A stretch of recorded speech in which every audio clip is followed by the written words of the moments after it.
off of this screen here.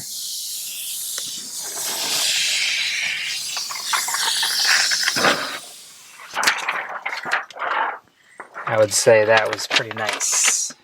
We just brought home our 2025 Hyundai Tucson Hybrid Limited trim, and I just wanted to walk through my initial setup process for the settings and display menu for the infotainment and gauge cluster and heads-up display, so we can kind of walk through together essentially all the settings and kind of what we're going to start out as on this channel.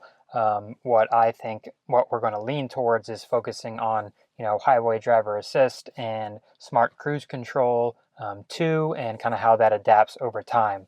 But first, for this video, I just wanted to do a quick setup and what we're initially going to kind of start the car as a daily driver. But first, before we do that, let's see if we can get a nice peel off of this screen here.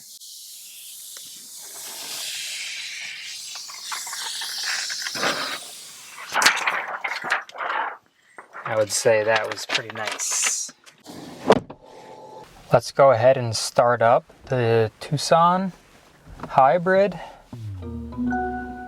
Right off the bat, you can tell just coming from a 2023 gas-powered Tucson to the Hybrid, it still sounds like the car is off because of its, it's running off of the battery right now, which is super nice and something that we're going to have to get used to. But let's go ahead and go through this setup menu. Start with the vehicle, driver assistance, driving convenience. So sets the properties of the driving convenience system, smart cruise control. Distance, as the setting level increases, the distance to the vehicle ahead increases. So I think that's this distance meter. Let's go through, we'll start at 3. Acceleration, as the setting level increases, vehicle accelerate. So you just heard the gas engine kick in. It's starting to get a little cold here, 44 degrees out, so maybe that's why it just kicked on. Acceleration, as the setting level increases, vehicle acceleration strength increases. I think we'll leave that. I think we're going to try and leave most of these as normal for now and kind of change them over time, just to kind of see how it normally reacts straight out of the gate. So yeah, we'll leave the smart cruise control just kind of as normal for now. 2 and 3, I mean, there's nothing really in the middle, so we'll just leave it at 3 for now. Driver mode, my drive mode. It was in Eco when we got it. I think that's kind of the main reason you get a hybrid, is kind of to, learn more about, potentially saving gas and your mileage and cost over time. So this is kind of has some built-in features that kind of almost gamify it in a way to use the battery more, if you will. But for the powertrain, it just kind of comes in eco mode. I'm really interested in the actual baby mode to see if that's going to change the kind of acceleration and deceleration kind of from start and stop traffic on the highway, to see if that has kind of smoothened out and is a little less jerky than the older 2023 Tucson. Steering, we'll just leave that in normal for now. Eco vehicle, coasting guide, activated. The coasting guide helps users save fuel. It displays the word coast to recommend when to release the accelerator. I mean, we'll try it. I'm not too sure about that. What's the sound? Go back. Activating the coasting guide helps users save fuel. It displays the word coast to recommend when to release the accelerator. Okay, yeah, we'll try that. Start coasting. Suggests when to start coasting. Release accelerator to save fuel. Normal. Okay, we'll leave it on normal. Smart regeneration. Automatically adjusts the braking intensity when regenerative braking is set to auto. These adjustments are made while the vehicle is coasting and are based on the detected driving speed, following distance, and road slope. Smart regeneration. Let's try it. I think I do want to turn that on and kind of learn a little bit more about the regenerative braking coming from a gas-powered vehicle user for essentially my entire life. I am interested about this. So we're going to turn that on in this case. Green Zone EV Drive maximizes EV driving to protect the environment. We're going to leave that off for now. I am interested in using that for a future video, but for now I just want to see the hybrid benefits and see kind of how that reacts. But I do want to check out the EV drive mode in a future video. So if you're interested in that, make sure to subscribe. Climate, I think we'll probably keep most of this the same. Activate upon washer fluids. Automatically prevents the washer fluid send from entering the cabin. Yes, I like that. Activate upon entering tunnels. I actually do like that. We have some tunnels around us that we go through, and our old 23 had that feature, and we noticed that for the first time. I remember back in 2023, and I was like, whoa, that's a really cool feature. It automatically turns on the function to recirculate the air when you go through a tunnel, so you're not bringing in outside mostly polluted air that gets often stuck and trapped inside certain tunnels. So when you're entering or coming to near an entrance of a tunnel, a little notification will pop up, essentially saying, activating the recirculating. I don't know the technical term, but the notification will pop up telling you that it's happening, and then once you exit, it'll turn back off, which is super convenient. That was a cool feature I didn't even know I needed until I saw it. Seat Easy Access moves the steering wheel seats automatically to provide easier entry for the driver. Okay, so that's when you open the door, it'll move back or forward. Select the distance. I think we'll leave it as normal. I like how it is at normal right now. Seat position change alert displays details of seat position changes along with related seat images. Not too sure what that is. If you know, let me know in the comments, but I'm going to leave that off. Lights. Or were we done with seats? Yes, we were. We're still in this. It's crazy. First options menu. Lights. Ambient light. We will leave it at red for now. Link to drive mode. Mood lighting changes color according to the selective drive mode. I think I like this color, so we'll just leave it like that. Dim and darken conditions. Automatically dims the mood lighting, darken. Yeah, I like that. If it's going to be dark, I don't need it to be too bright. Automatically lock. So we're in the doors section now. Enable on speed. Selects the condition when all doors will lock automatically. Enable on speed or shift. Select the condition. I like it when it's just on speed. Either or, actually. I think they're both great. We'll just leave it as normal for now. Automatically unlock. Enable on shift to park. So it'll unlock when you shift to park. At vehicle off. I like at vehicle off because I usually just hit off when I'm looking to actually park the vehicle and get out versus just parking the vehicle for any reason.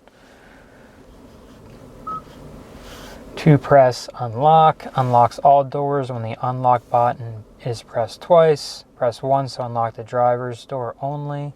We'll just leave that off. Power liftgate. The power liftgate button can be used automatically. Yep, we'll leave that on. Power liftgate opening speed selects how fast the power liftgate opens and closes. It's set to fast. I guess we'll just leave it on that. That's interesting that they offer two different speeds for the liftgate. Power liftgate opening height. This is a really nice feature. We leave ours on full open, but if you have a garage or something and you need to, maybe have a limit on here, you can set a limit of how high the actual tailgate opens.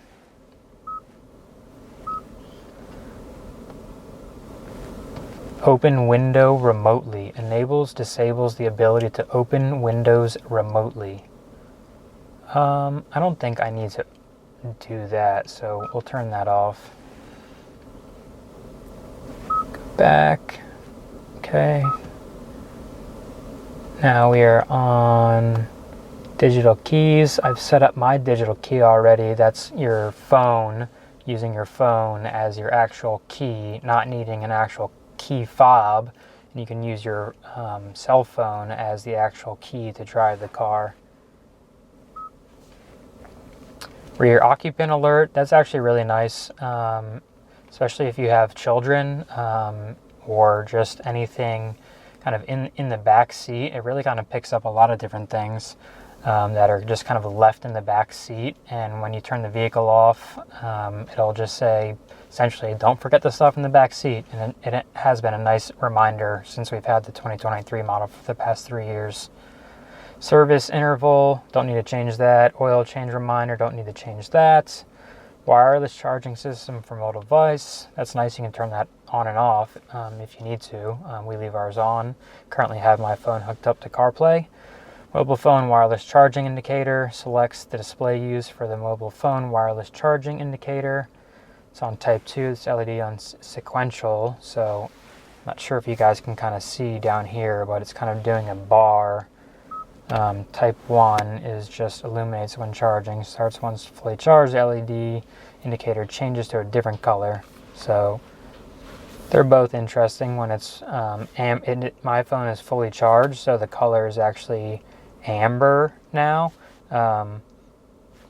Type 2 is showing the progress bar, so it's kind of doing a build up with 3 different green LEDs. And then it kind of does that on repeat. Honestly, I wish it would just stay green. I'm not really a fan of the amber, but I guess I'm gonna pick that over the repeating green status bar, because I feel like the repeating green status bar would just be distracting in my mind, but we'll see over time. Auto rear wiper in reverse. Activates the rear windshield wiper automatically when the front wiper is on and the gear is in reverse. We'll do that. It sounds kind of nice.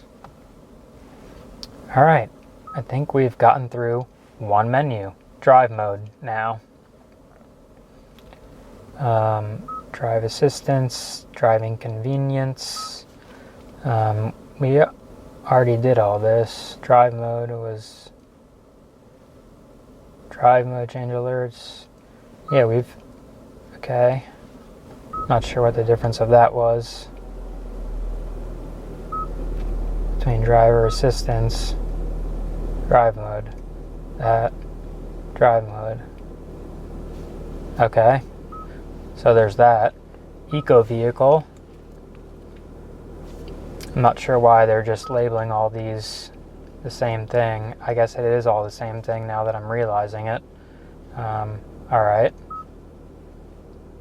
Online manual, home, settings. We'll go to vehicle. We'll do... Did we do doors? Yes.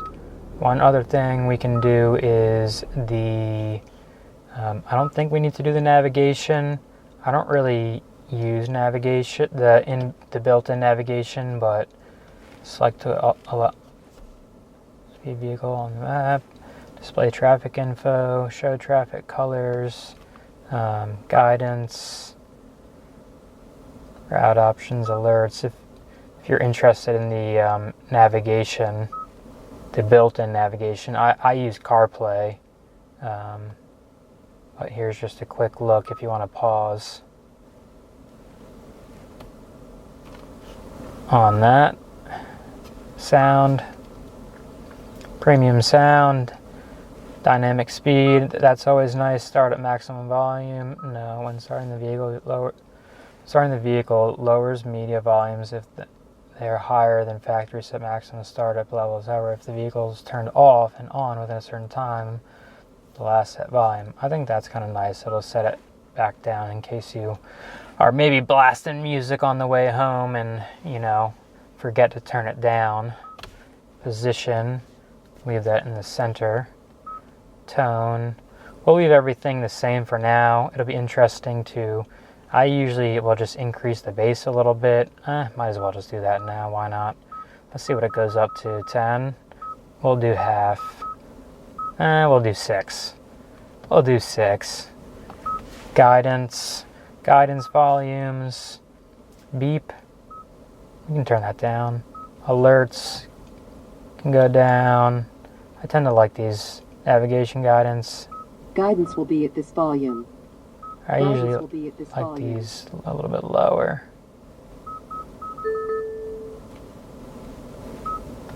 Voice prompts. Guidance will be at this volume.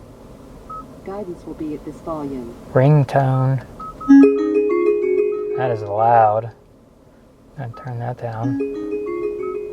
Okay. Navigation alerts. Camera alert distance.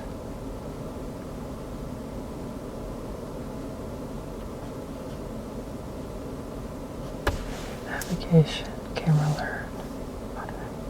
Camera alert distance.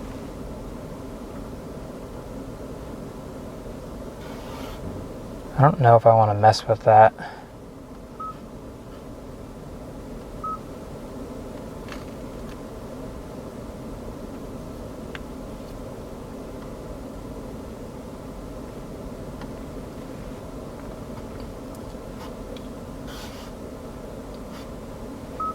Might turn that off actually. The welcome sound. For now. Actually, let's turn it back on. We'll see if we like it. Different times of day. See if we like the noise that it makes. If we don't, then we'll just turn it off. Radio noise. Sets the noise control method for the radio. I don't listen to the radio, so on to the next. Sets the warning methods for the driver assistance system. That's pretty fun.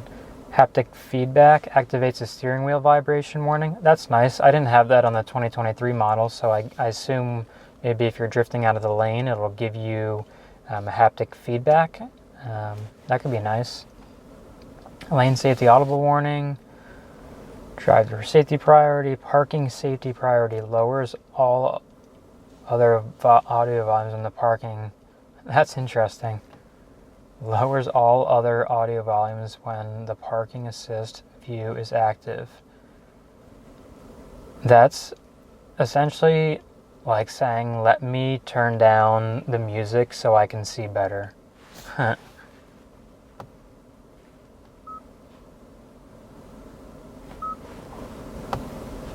Connected devices.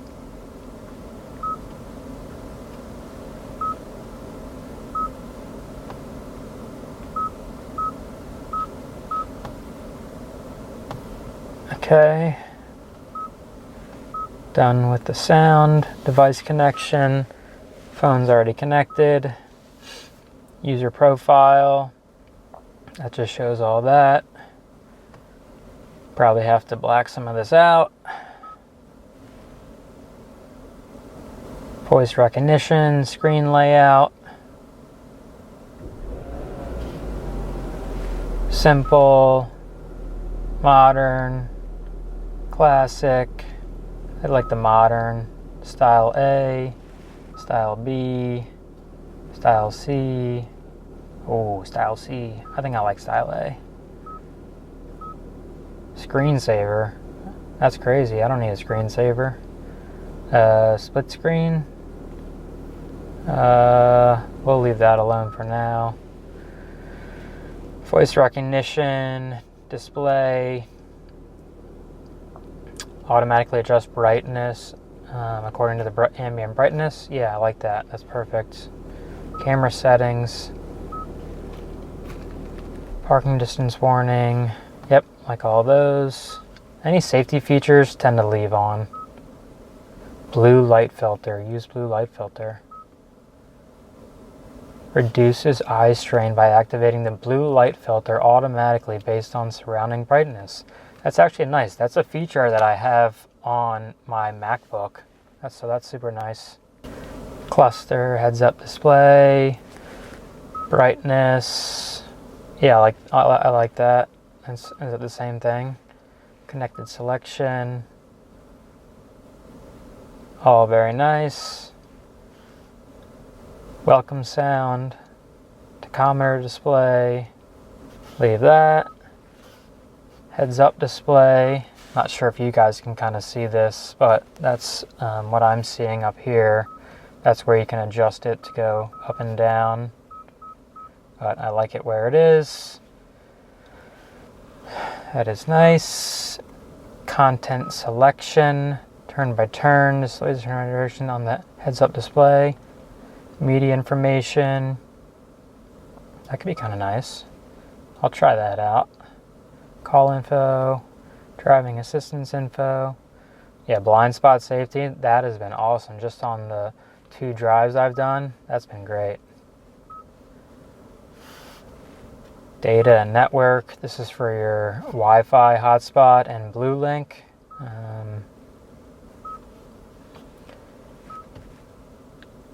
And then this is your current software. As you can see right now, there is an update in progress.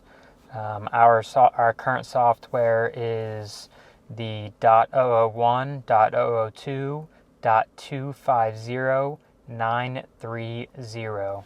Then you have all your system info, storage, date and time, language, keyboard, and I believe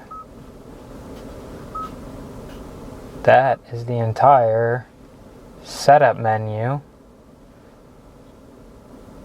Valet mode, Hyundai Pay. I mean, there's more and more notifications to be set up. The manual, I mean, the list goes on.